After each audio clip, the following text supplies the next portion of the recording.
হিন্দু এবং মুসলমান ভাইদেরকে নিয়ে এই ভাইটি কি বলে পুরো ভিডিওটা দেখেন।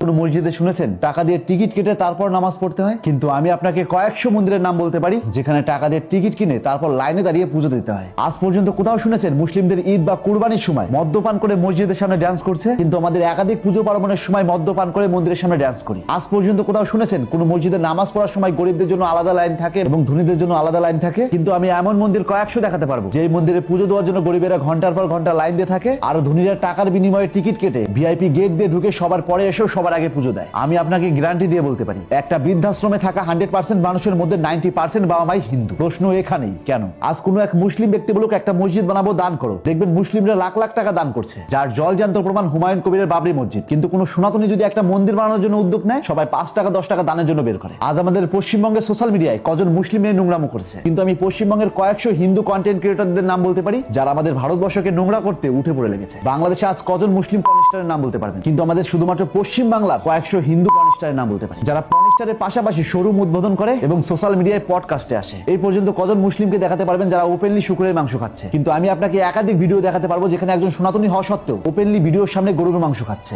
আজ পর্যন্ত মুসলিম ধর্মগুরু মোহাম্মদ সাল্লাল্লাহু আলাইহি ওয়াসাল্লাম ও কোরআন নিয়ে একজন বাজে মন্তব্য করেছেন আর সমগ্র মুসলিম প্রতিবাদ করেনি, এরকম ঘটনা কটা দেখাতে পারবেন? কিন্তু আমাদের ভারতবর্ষ হিন্দুস্তান হওয়া সত্ত্বেও একজন সনাতনী বলছেন রাম মুসলিম ছিলেন, একজন নেত্রী ব্রাহ্মণ হওয়া সত্ত্বেও সবার সামনে হোলি মুবারক বলছেন, কেউ কেউ বলছেন শিবলিঙ্গ বেকার জিনিস, কিংবা রাস্তায় শ্রী রামের পোস্টার পড়ানো সত্ত্বেও কজন সনাতনী প্রতিবাদ করেছেন। আর যখনই আমরা এই বিষয় নিয়ে কথা বলবো তখন আমাদের পশ্চিম বাংলা ধুতি পাঞ্জাবি পরিহিত কিছু ভণ্ড ধর্ম প্রচারক আমাদের সেকুলার মুসলিমদের দালাল, এমনকি সনাতনী বিরোধী বলে। তো তাদের উদ্দেশ্যে একটা কথাই বলতে চাই, আপনি যে চেঁচাচ্ছেন সনাতনী জাগো সনাতনী জাগো, এক ফার্স্ট আয়নার সামনে দাঁড়িয়ে নিজেকে প্রশ্ন করুন, আপনি নিজে জেগেছেন তো? যদি সত্যিই জাগতেন তাহলে অন্য ধর্মকে কটূক্তি না করে নিজের ধর্মটাকে আগে কারেকশন করতেন এবং আমাদের সনাতন ধর্মশাস্ত্র যারা সবচেয়ে বেশি বিকৃতি করেছে সেই অত্যাচারী ব্রাহ্মণদেরকে সবার আগে বয়কট করতেন। বিশ্বাস করুন আমি খুব ভালো করে জানি আমার কথাগুলো খুব তিতা, যার জন্য সবাই সহজে গিলতে পারে না। আর মানতে কষ্ট হলেও সত্য সবসময় তিতাই হয়, তবে এটা তেতো হলেও উপকার আছে। আপনার মূল্যবান মতামত জানান কমেন্ট বক্সে। তাই আজ থেকে